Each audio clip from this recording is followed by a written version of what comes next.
I mean, I kind of do like me better with longer hair, and the setup is really nice. Hey, yo, what's up, everybody? It's your boy at the Bargains here, reviewing bargain bin games to tell you whether they're cool or lame. But I'm not reviewing a bargain bin game today. No, sir, no way. Now, I'm going to be doing things a little differently this time around, and hey, it's time for my first ever friggin' fantastic top 10 list.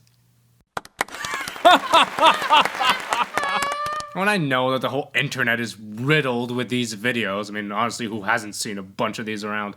And you saw the title of the video, so you're probably sitting there saying, okay, I know which ones he's gonna mention. Well, you don't know how I'm gonna mention it, now do ya? And the presentation's all that matters. So, Keren, could you, do the thing where how we talked about? Come on, you can do it. You got it, Keren, come on. You can do it. You can do it. You can do it. Let me just do this, Keren. Let me just grab this. There, see, look at that. The beauty, the elegance, the cost efficiency. I mean, you're talking to a guy called the Bargain Boy. I mean, hell, you gotta be expecting that. Jesus. So, on that note, let's talk about movie-based games, everybody. Go to the B-roll, please. Can we go to the B-roll? Keren, I need to talk to you. I feel like this is a good place to start a list for me as a boy who spends most of his time in bargain bins, for recreational reasons, of course. I find a ton of games based off of movies. You've heard me have my spiel about movie licensed games, how they're rushed to meet the release of the film, and unless you're like a little kid, you're bored as hell and they waste your damn time.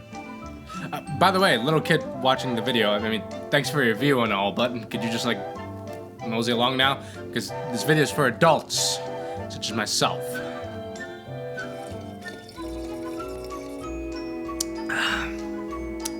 I put it best like this. You come out of watching the best summer blockbuster, you feel like your blood's still pumping for more of that action. So, what do? You head on down to your local video game store to pick up the game of the movie. You plop down to play it, only to have the game literally slap you in the face and leaving both you and your wallet empty, feeling like a little boy who just paid for his ice cream only to get a good licking before you realize that the ice cream is like half melted. So by the time you actually start eating it, then it's like it's already like melting into the cone, and it's dripping off the sides, and it's on your hands now, and then like there's that little hole at the bottom of the cone meant specifically for it to drip down and hit your pants. So you got that taste in your mouth, and your hands are all sticky, and your pants are all. But I don't want to talk about that. Okay, I want to talk about the good ones. The ones that even after you played it, you go back and you see that there's a surprising amount of content in there. You know, you still have so much fun. So I'm going to be counting down my top 10 list of best movie-based games. Alright, so before I start, let me get a few things straight here. I'm going to be talking about games that are directly based off of movies, you know, so not just any licensed games. So nothing like, say, Mad Max, because as fun as that game was, it has nothing to do with Fury Road or any of the movies. Alright, that's pretty much it, so let's get right to it. Keren, do you mind doing the thing? Yeah. Number 10. You almost had it. The Bourne Conspiracy. Alright, let me get this one out of the way because, well, hell, I've already reviewed this game already. I mean, click here for the full review. Please, can you click it? I mean, it's not got enough views. I mean, I got a family to feed, guys. Well, I mean, I don't, but I'm hungry. Despite the lack of Matt Damon, the game gets you the closest to being a malfunctioning $30 million weapon, you know, short of talking to this Treadstone guy. But yeah, this game gets a lot of stuff right.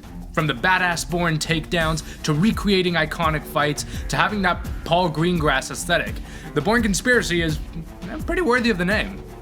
The bad stuff about this game is why it's so far above the list. I mean, it's a pretty short game to get through, and you'll find its rhythm gets a bit too repetitive at times. Regardless, while it could have been a lot better, it definitely could have been a lot worse. They tried to do something that was unique to Bourne, and keep it true to the spirit of not just the movie, but the novel as well. Saying that, I think the Bourne Conspiracy deserves a good spot on this list. Number 9. Batman Begins. Yeah, what? Surprised there are other Batman games besides Arkham?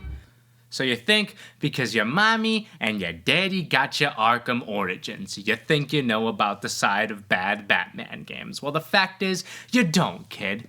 You've never played a real bad Batman game. You've never tasted desperate. So fuck off. No, but seriously, God bless the folks over at Rocksteady for making all our wet bat dreams come true.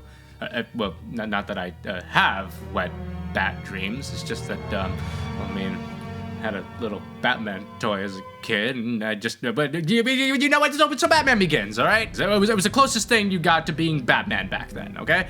It borrowed a lot of elements from the movie, as well as bringing back the original cast to do the voice acting.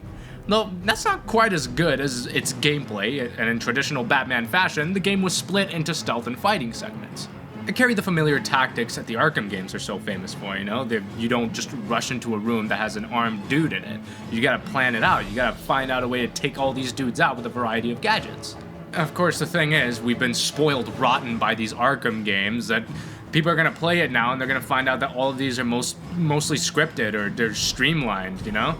But I mean, hey, come on, it was 2005, cut 'em some slack. So moving on, this game takes the central theme of fear from the film and makes it a prime element of the game, having to use it in order to weaken enemies and open up opportunities. It's also got these really neat interrogations where you can just beat on dudes for hours on end. Oh my god. Okay, Bats, he already gave you the information. Stop. Oh god, he can't even speak. Jesus, Bats, stop. Oh god, damn, what the oh god. There are moments in this game that both take from the movies and also are unique to the game, and I feel that's gotta be a good staple for movie-based games. I mean, I literally don't know what to tell you besides the fact that this game is a predecessor to the Arkham games. I mean, that should have already sold you on it. Like, come on. At the very least, it should have piqued your interest in it, so check it out. It's number 8, it's Batman Begins. Let's move right along.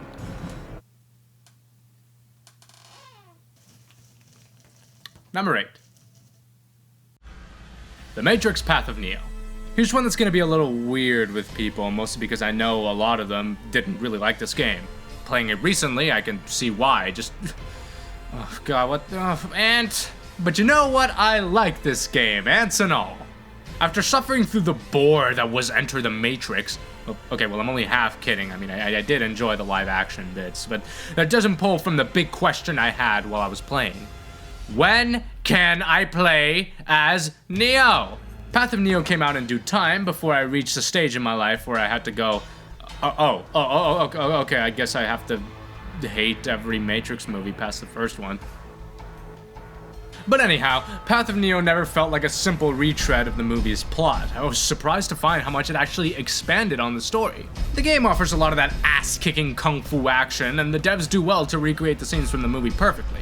But you know what? Something strikes you, you never really find out what kind of training programs Neo does before fighting Morpheus, and you get to see that. You get to see how Neo and his friends free people from the Matrix. You get to delve into these strange and weird corners of the system, and these really fucking okay, alright, no, hang on, hold up, I'm sorry, but what the fuck? What is that? Can you explain to me what is that? Where did that come from? I mean, the Merovingian stuff was already pushing it, but now you got this fucking fighting ants shit. You got all these going around like he's in space. Like what is that? What do you mean? Like who was the goddamn genius that came up with that fucking level? All right? Like I mean, I don't get it. I don't get it. Okay, but on a better note, the game puts you in the shoes of Neo and how the player progresses and in the gameplay. I mean, if you try to go up against an agent when you're still in the first Matrix, I mean, you can go and try and fight him. It's just gonna be tough as hell, and you know you have no chance of beating this motherfucker. Okay, you gotta run, or you gotta keep shooting him. It's great. It's fantastic. It's a very nice way of showing the player how fucked you are going up against Agent Brown. I mean, it's one of the few movie-based games I know of that it has the balls to retcon its own movie's ending by having the formerly known directors literally step in and say, yeah, we thought the ending of the movie was kind of lame, at least for the video game. So here's a brand new ending with a super mega awesome super fight. Look at that. Look, That is crazy.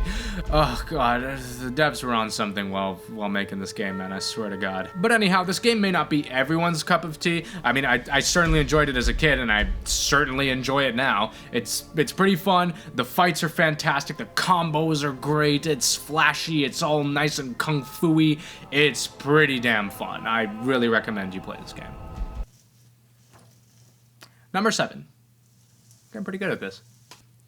Disney games. Now, this is a case of having multiple games to count, and it won't be the last one on this list that does this. I mean, you'd think that these guys would have the pinnacle of crappy movie-based games, that they barely put any effort into these at all, right? Well, I mean, they do. Kind of. But let me take things back to simpler days, you know, when you weren't so focused on what made the game good. All you were focused on was, you know, hey, having fun. So hey, kid, come back, come on. You can stick around for a little bit more. It's okay, it's all right. But playing those good old Disney games now is like watching your favorite childhood movie and catching that joke you never got as a kid, you know? Again, this isn't true for every single one of Disney Interactive's games, but I'm talking about games like Aladdin, The Lion King, Tarzan, Hercules, friggin' Toy Story 2, The Emperor's New Groove, Lilo and Stitch, Timon and Pumbaa's Jungle Games. Okay, maybe that last one was pushing it a little bit, given my criteria, but you get what I mean. I mean, I see these games as a mirror of the movies, and that's really the good thing about it. A lot of people have that one Disney movie that they really love, the same way that they have that one really good Disney game that they love. Because, I mean, a lot of these games bring back that little magical wonder that you get as a kid, and that's really what I'm trying to get at. It hits at your nostalgia the same way that the movies do. But I mean, there's also the Pirates game, and then there's the Tron one. Well, I mean to say they're not bad. It's just they're just. Why couldn't you be good?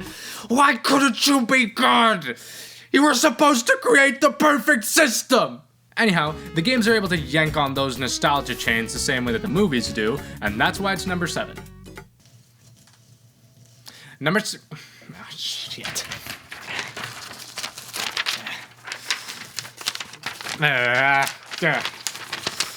Number 6. From Russia with Love.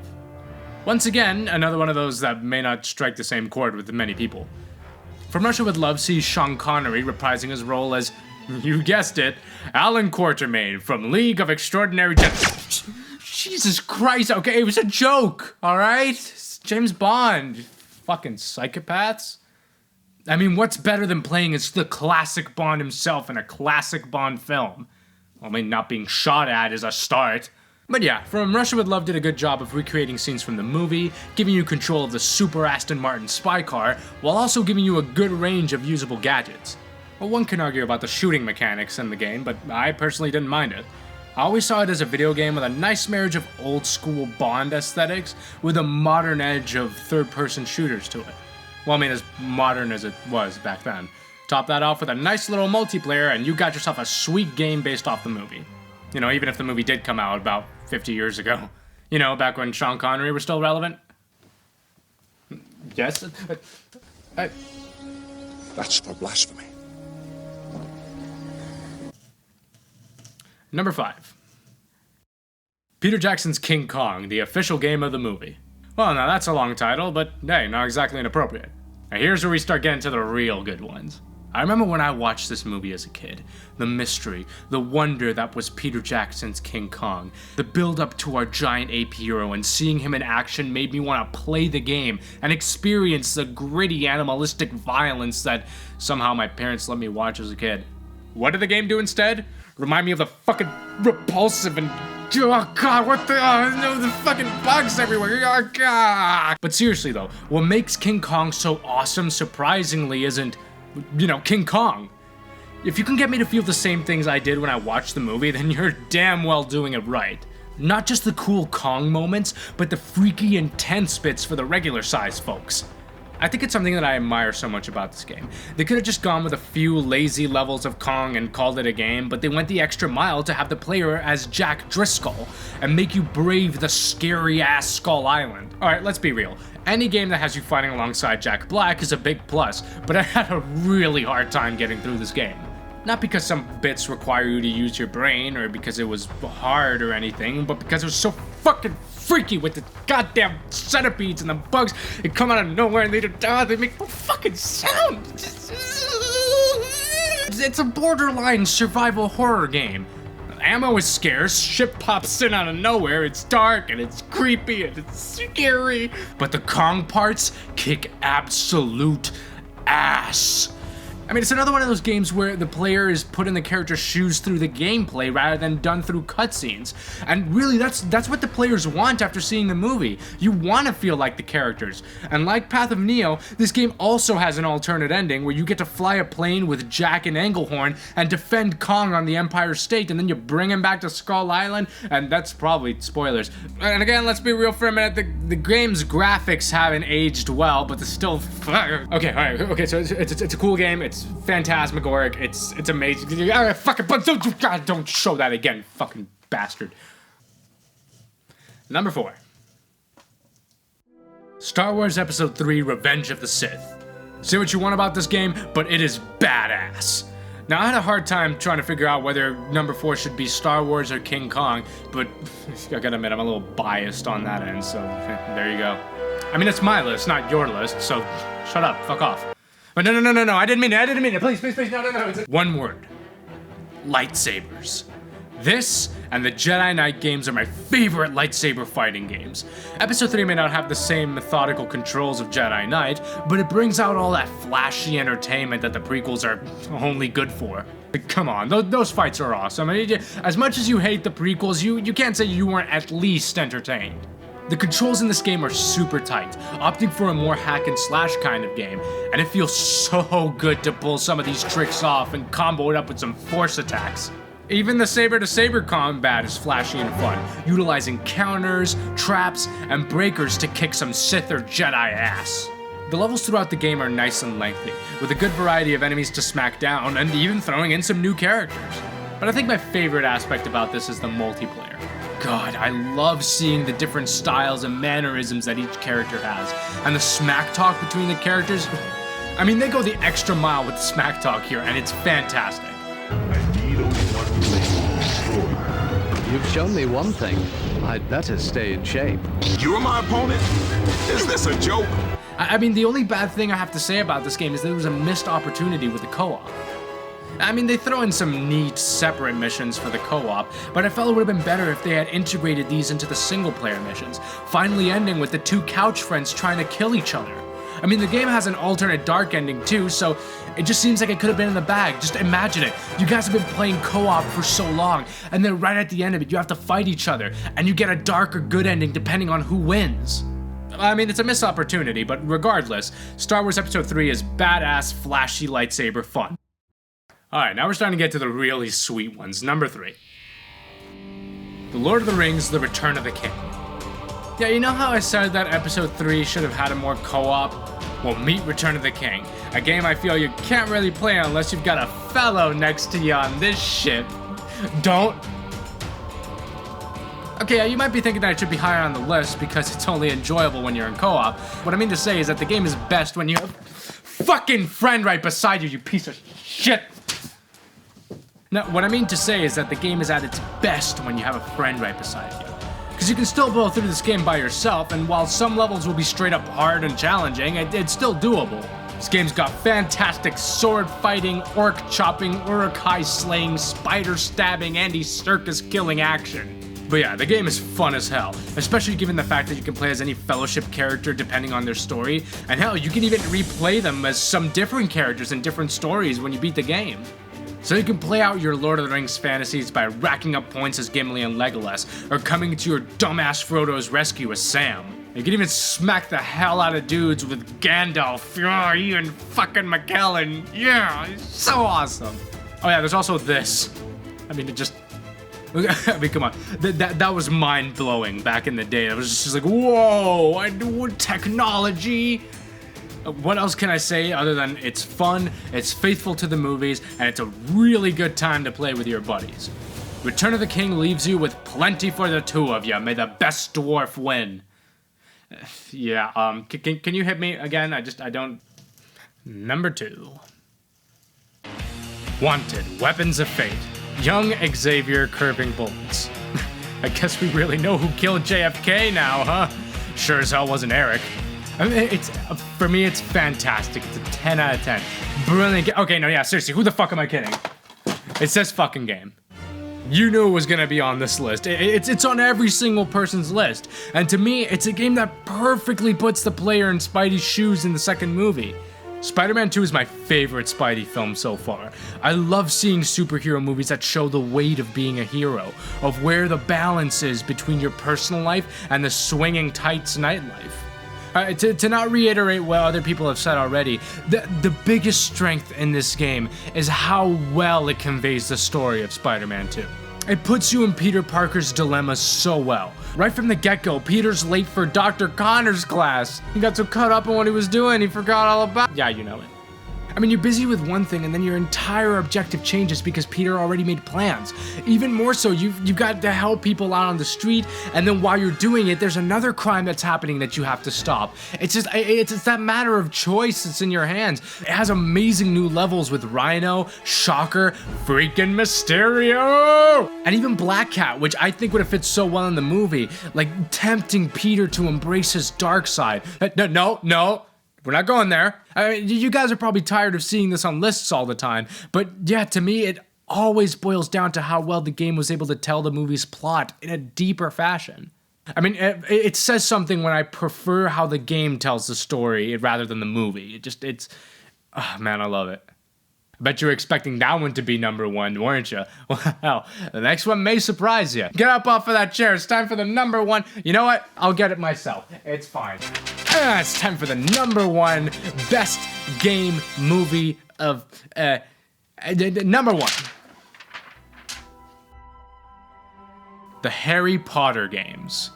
Okay, now hear me out on this, alright? I'm only talking about the main Harry Potter games and the ones before 7. Okay, now this one is one that's very special to me.